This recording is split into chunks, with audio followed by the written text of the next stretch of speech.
Hi welcome to the fire brand team. రాజకీయ సంక్షోభం అనేది ఏ స్టేట్లోనే ఏర్పడడానికి గల కారణం main religion disputes, caste disputes. ఈ రెండు కూడా బాగా పుష్కలంగా ఉన్న స్టేట్లు ఏంటంటే ఆంధ్రప్రదేశ్, తర్వాత తెలంగాణ అనేది అంత అంత ఎక్కువ కాదు కానీ పర్వాలేదు. సో ఇక్కడ పెక్యులర్గా వెలందరులు కూడా మంచి క్యాస్ట్ చెలగ వెంకటరావు గారు కాడి నుంచి తెలంగాణలో మంచి మూమెంట్ వచ్చి ప్లస్ ఆ కమ్యూనిటీ కూడా రిచ్ కమ్యూనిటీ, ప్రెస్టీజియస్ కమ్యూనిటీ కింద లెక్క. కాబట్టి తెలంగాణ గురించి పక్కన పెడితే వస్తారు. ఆంధ్రాలో మటుకు ఈ కుల వ్యవస్థ ఉండకూడదు అనేది చాలామంది అంటూనే ఉంటారు కానీ లోపల ఉంటుంది. అతను సపోర్ట్ చేసే వాళ్ళు అందరూ ఇందాక మాట్లాడుకున్నాం ఒక ఛానల్లో కాదు, మా ఛానల్లోనే వేరే ఛానల్లో పవన్ కళ్యాణ్ ఈ కులాన్ని ఎందుకు పట్టుకొస్తారు అని చెప్పేసి కాపులను కొంచెం నిందించడానికి మాట్లాడేది అది తప్పు అని చెప్పి నిందించకూడదు.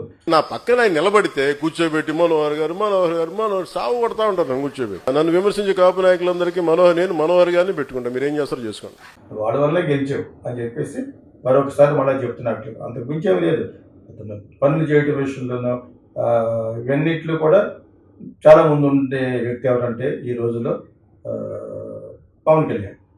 సో అదేవిధంగా పెద్ద పెద్ద ఫ్యాక్టరీలు, పెద్ద పెద్ద ఎస్టాబ్లిష్మెంట్లు అమరావతిలోనూ ప్లస్ ఆంధ్రప్రదేశ్ తీసుకురావడంలో బిజీగా పెద్ద ఆయన చంద్రబాబు నాయుడు గారు సీఎం ఉన్నారు.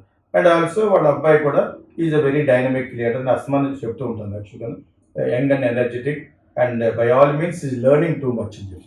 అదేవిధంగా చాలామంది మినిస్టర్లు కూడా చేయడానికి అవకాశం ఇస్తారు. అదే అవకాశం పవన్ కళ్యాణ్ కూడా ఇవ్వాలి. జనసేన నుంచి గెలిచిన వాళ్ళు కొంతమంది మినిస్టర్లు ఉంటే వాళ్ళకి కూడా సపోర్ట్ చేయాలని చెప్పేసి చేస్తున్నారా కూడా.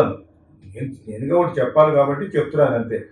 కానీ ఇక్కడ కులాల యొక్క కుంపట్ల వల్లనే, కమ్మ కాపు రెడ్డి వల్లనే చాలామందికి చిరాకు వచ్చేస్తుంది. వీళ్ళు తప్ప వేరే క్యాస్ట్లు లేరా?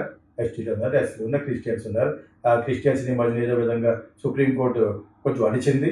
క్రిస్టియానిటీ ఉన్న వాళ్ళకి యూ డోంట్ బిలాంగ్ టు దళితులు అని చెప్పేసింది. దాంతో వాళ్ళందరూ ఎక్కడికి వెళ్ళాలో తెలియక, ఏం చేయాలో తెలియక చాలా సతమతం అవుతున్నారు. మాట్లాడితే ఊసాడితే అంబేద్కర్ పేరు ఎత్తి అతుకుంది అనమాట. ఇప్పుడు ఎక్కడో మానేశారు. అంబేద్కర్ మీ ఒక్కడికైనా ఫార్వర్డ్ క్యాస్ట్ మా అందరికి కూడా ఉన్నాయి. బిలో పావర్టీ లేని వాళ్ళకి రిజర్వేషన్ ఉంటుంది, మిగతా వాళ్ళకి ఉండకూడదు. నేను 100 సార్లు చెప్తాను, మీరు ఎన్ని పెట్టుకోండి, ఐఎమ్ అగెయిన్స్ట్ రిజర్వేషన్స్. ఎంత మీరు చెప్పుకోండి. మీరు ఒక్కరు కాదు కదా, అంబేద్కర్ ఒకడో కాదు కదా, మొత్తం అందరి జీవితాలు రాసి కూర్చోడు. ఎప్పుడో రాసిన దాంట్లో 4గురిలోనే 5గురిలోనే అవ్వడం. అదే తప్పితే ఆయన విగ్రహాలు కట్టేసిన ఇంటికి విగ్రహం కట్టుకోండి, ఎవరు వద్దన్నారు. So but do not do injustice to other caste. బ్రాహ్మిన్స్లో ఉన్నారు, లేని వాళ్ళు కాపుల్లో ఉన్నారు, కమ్మాలో ఉన్నారు, రెడ్డిలో ఉన్నారు, కుమ్మర్లో ఉన్నారు, చాలామంది పదవశాలలో ఉన్నారు. ఇప్పుడు నేను చెప్పిన ఈ క్యాస్ట్లు అన్నీ కూడా ఈ 3 క్యాస్ట్లు కొట్టుకోవడం వల్ల వాళ్ళకి చాలా చాలా చిరాగ్గా ఉంది. బట్ ఏదైనా రాష్ట్రం అంటేనే, ఏదైనా దేశం అంటేనే, దేశం అంటే మట్టి గోదావరి, దేశం అంటే మనుషులు అని గురజాడ అప్పారావు గారు చెప్పింది అందరు మనుషుల్ని ఉద్దేశించి, not about the sand and mud. ఇక్కడ ఈ చిన్న వీడియో చేయడానికి కారణం ఇట్స్ హై టైం. ఎవరెవరో ఇప్పుడు ఒకళ్ళు బడి చేసుకుంటున్నారు. అటువంటిది ఒక పక్కన జనాభా తగ్గిపోతున్నా, ముసలాళ్ళు వెలిగిపోతున్నారు అని చెప్పేసి ఏదో ఫిలాసఫీలో చంద్రబాబు నాయుడు గారు 5 పిల్లలు కంటే 5 పిల్లలు కంటే పెడితే 35,000 ఇచ్చేస్తాను కనేస్తారంట.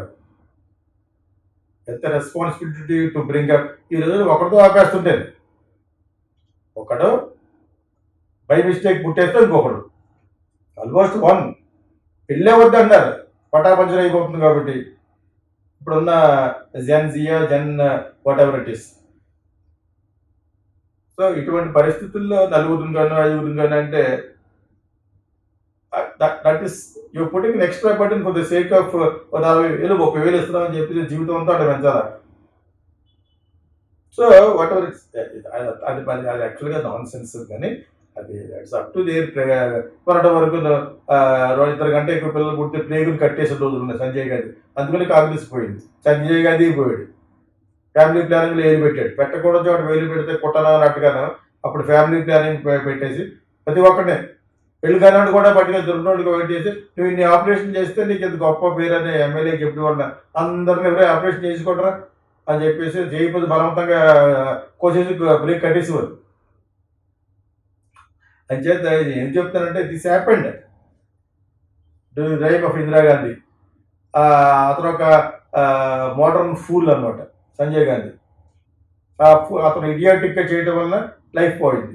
అతని కర్మ వల్ల పడిపోయాడు. కర్మ వల్లే పడిపోయాడు అంటున్నాం. హెలికాప్టర్లో పడిపోయినా ఎవరెవరు పడిపోయారు తెలుసు. కర్మ వల్లే దుర్మార్గం చేస్తే అలాగే అలాగే పోతారు. పీసులు పీసులు కింద పోతారు. కర్మ వదలదు, ఎవరినే వదలదు.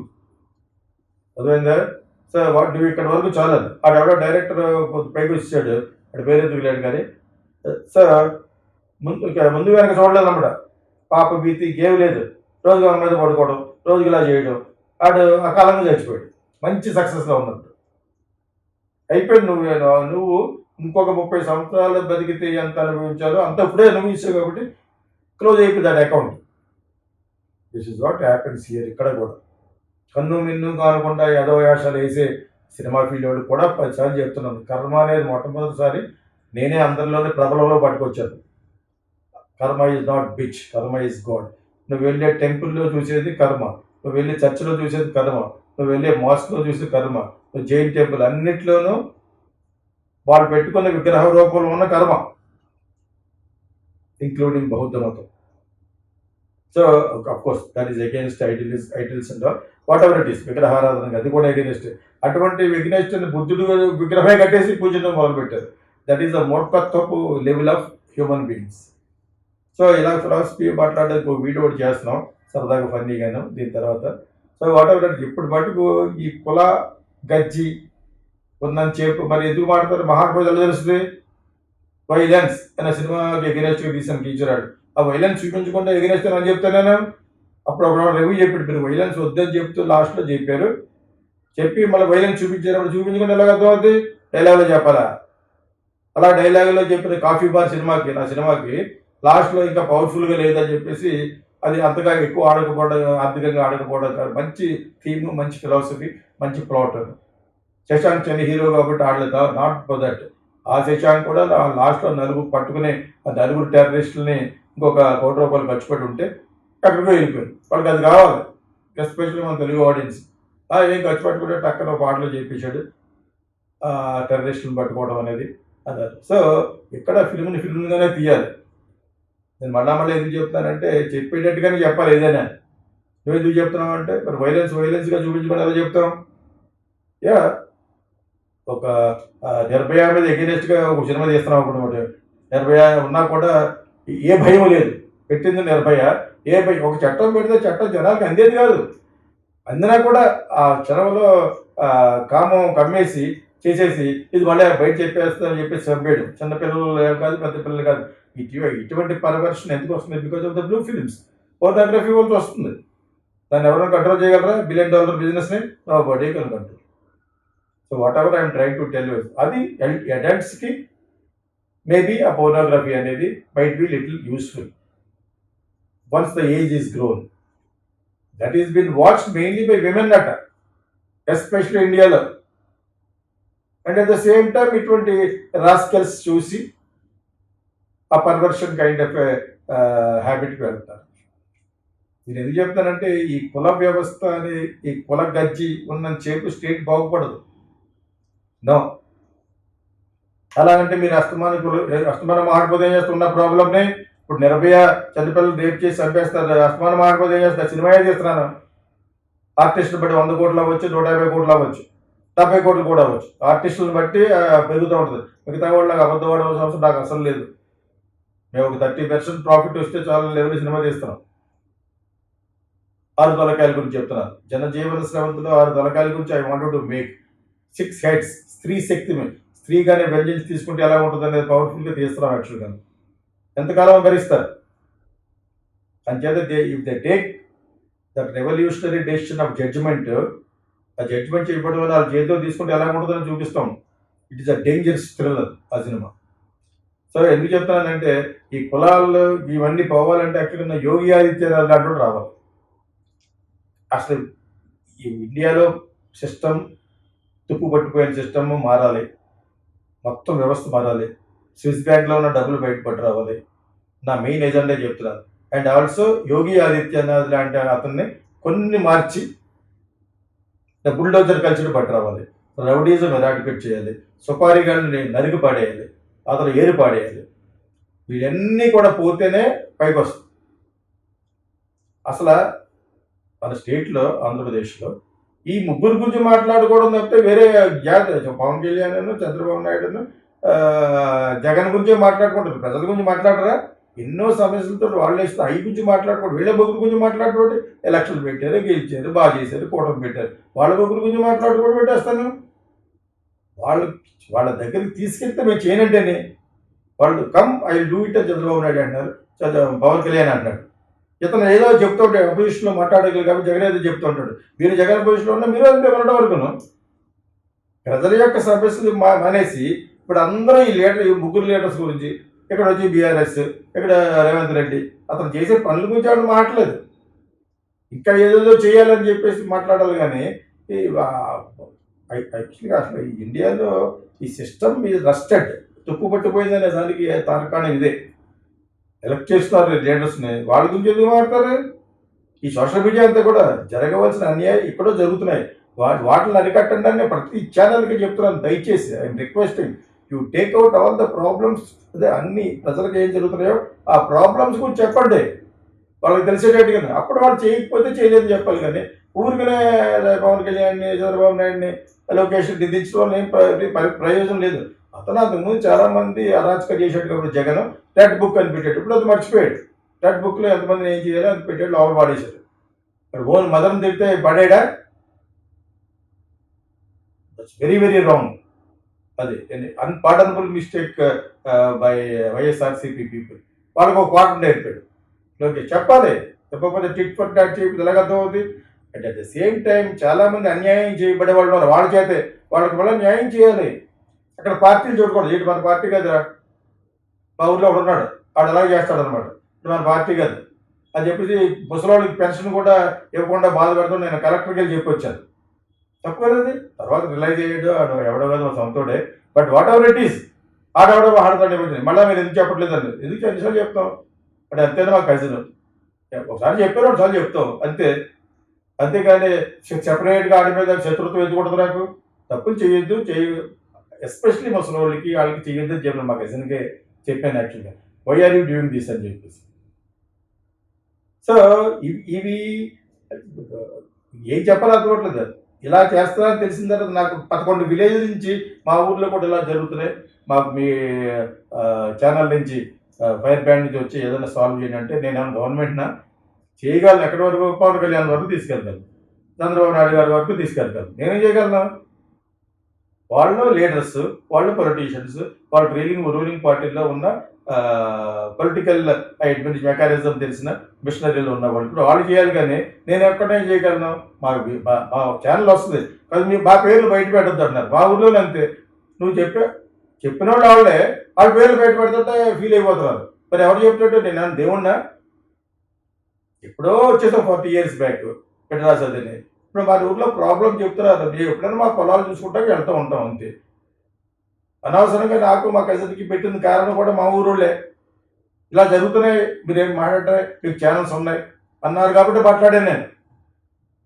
ఇప్పుడు నాకు అనిపిస్తుంది మిగతా విలేజ్లో అలాగ అన్నారు, మా పేర్లు చెప్పకుండా చేయండి అంటే నేను అలా చెప్పనని చెప్పాను. నాకు వేరే పని లేదండి. మీ పేర్లతో సహా అన్నీ పెట్టి రాసిస్తే నేను పవన్ కళ్యాణ్ గారి దగ్గరికి, చంద్రబాబు నాయుడు గారి దగ్గరికి, ఆ కన్సర్న్ ఐఏఎస్ ఆఫీసర్లకి, ప్రిన్సిపల్ సెక్రటరీలకి ఇచ్చొస్తాను, పర్సనల్గా ఇచ్చొస్తాను. ఈ విలేజ్లో జరుగుతుంది, ఈ విలేజ్లో జరుగుతుంది, ఈ విలేజ్ జరుగుతుంది, వీలైతే చేయండి. ఇచ్చినట్టు మటు రికార్డ్ చేస్తాను నా ఛానల్లో, పిక్చరైజ్ కూడా చేస్తాను. అంచేది ఈ కులాలు ఎన్ని పక్కన పెట్టిన రోజునే మన స్టేట్ బాగుపడదు. అసలే చాలా లేట్గా రీకన్స్ట్రక్షన్ స్టార్ట్ చేసాం. మళ్ళీ పునర్నిర్మించుకోవడానికి స్టార్ట్ అయ్యింది బికాజ్ ఆఫ్ జగన్. అక్కడ మొక్కలు వచ్చేసేట్టుగా ఫ్లాట్లు వాటి మీద అమరావతిలో అలా చేసాడు కాబట్టి 3 రాష్ట్రాలు పెట్టి అక్కడ 3 చోట్ల డెవలప్ చేయడం మానేసి అది వద్దు, 3 రాష్ట్రాలు అనేది అది అమరావతి వద్దు అనే దాని గురించి అక్కడ డెవలప్ చేయడం మానేటువంటి. నీ 3 రాష్ట్రాల్లో అమరావతి కూడా ఉంది కదా, ఇటు ఒకటి కాదు, మళ్ళీ వాళ్ళు అదే చెప్పుకోవాల్సి వస్తుంది యాక్చువల్గా, విచ్ ఈజ్ రాంగ్. ఇక్కడ మన ఎవరో అన్నారు ఎవరో క్యాస్ట్ ఎక్కడ ఉంది అని చెప్పేసి అంటుంటప్పుడు ఎందుకు లేదు? జగన్ ఉన్నప్పుడు ప్రతి కార్పొరేషన్ రెడ్డి రెడ్డి రెడ్డి ఇప్పుడు కూడా అంతే, ఎక్కడ చూసినా వీళ్ళే ఉంటారు. నేను ఆ పేర్లు చెప్పకూడదు యాక్చువల్గా చెప్పింది. ఎవడొస్తే వాళ్ళ యొక్క కమ్యూనిటీ పెట్టుకున్నారు, ఇంకా అకామిడేట్ చేస్తారు. ఎమ్మెల్యే సీట్ ఉన్నవాడు, ఎమ్మెల్సీ సీట్ ఉన్నవాడికి తిరిగిన సీనియర్ కార్యకర్తలకి, కొంచెం ఇన్ఫ్లుయెన్స్ ఉన్న వాడికి, డబ్బు ఉన్న వాడికి అందరూ కార్పొరేషన్లు పెట్టేస్తున్నారు. ఒకప్పుడు చూస్తే 90% వాళ్ళే జగన్ గవర్నమెంట్లో. నేను చెప్పడం బోర్డు ఉన్నాయి రీల్స్, నాకు వాళ్ళ ద్వారా తెలిసింది. కానీ ఇప్పుడు ఏ విలేజ్లో జరుగుతున్న ఒక అన్యాయం జరుగుతుంటే దాన్ని వెలికి తీసి చెప్పి ఆ విలేజ్కి న్యాయం జరగాలని మా ఛానల్ చూసింది. కానీ ఎస్పెషలీ బాబూరు గురించి చెప్పాలి నేను అనుకోలేదు. ఎప్పుడు ఆడెవడో అన్నాడు జర్నలిస్ట్, దాని గురించి ఎందుకు వదిలేసారు. వదలటంటే చెప్పే వదిలేదు, చెప్పిన తర్వాత వాళ్ళకి గీయాలి. ఒక కలెక్టర్ ఉంది, కలెక్టర్ మారిపోయిన అంటే మళ్ళీ తప్పు చేస్తాడు మా వాడు. ఏం చేస్తాం అది, ఎవరికి చెప్తాం అది? ఇదే పని అస్తమానం. లోకేష్ కూడా ఇచ్చాం, అండ్ ఆల్సో ఎవరెవరికి ఇవ్వాలి అందరికి ఇచ్చాం. యాక్చువల్లీ తప్పు కదా, అతను కావాలి ఏమన్నా అనుకుంటే నాకు ఇలాగ కోరుకున్నానని అడగాలి, అంతేగాని అడ్డంగా వచ్చి అన్యాయం ఏ విలేజ్లో కూడా చేయకూడదు. మా విలేజ్లో కూడా ఇలా జరుగుతుందని ఇంతమంది వచ్చారు నా దగ్గర. But these people are there to do it అని నేను అనుకుంటాను. మరి మా విలేజే కాదు, చాలా విలేజ్లో కూడా చేయడానికి పవన్ కళ్యాణ్ అనుకుంటే బట్టి డెఫినెట్గా ఈ కెన్ డూ ఇట్ అని చెప్పేసి, అండ్ ఆల్సో లోకేష్ కూడా చేయగలరు. ఇటువంటి పెట్టి విషయాలు వీళ్ళకి కొంచెం చెప్పాలి. మరి పెద్ద ఆయన చీఫ్ మినిస్టర్ గారు ఎందుకు చెప్పకూడదు అంటే ఆయన is busy in bringing foreign investment. అసలే ఎకానమికల్గా మనం పడిపోతున్నాం, రూపాయి వాల్యూ పడిపోయింది. అటువంటి టైంలో ఫారిన్ ఇన్వెస్ట్మెంట్ పట్టుకొచ్చి అక్కడ ఉన్న ఎన్ఆర్ఐస్, గూగుల్ అటువంటి వాళ్ళు అందరూ పట్టుకొచ్చి ఆయన ఎస్టాబ్లిష్మెంట్ చేస్తున్నాడు. చేయగలడు కూడా ఆయన. ఇక్కడ హైటెక్ సిటీ ఎలా చేశాడో, హైదరాబాద్ని ఎలాగైతే డెవలప్ చేశాడో అదేవిధంగా విశాఖపట్నం మీద ఆయన యుద్ధ ప్రాతిపదిక మీద డెవలప్ చేయాలి ఆయన ఉన్నంతకాలం అని చెప్పి చేస్తారు. Actually hats off to him.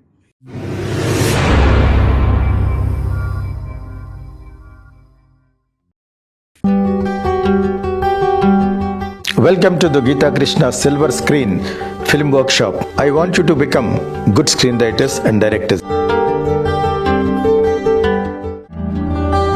We'll make you a good actor. It may be 30 days, 15 sessions, 5 sessions, 2 sessions also. Scene after scene. What is scenic order?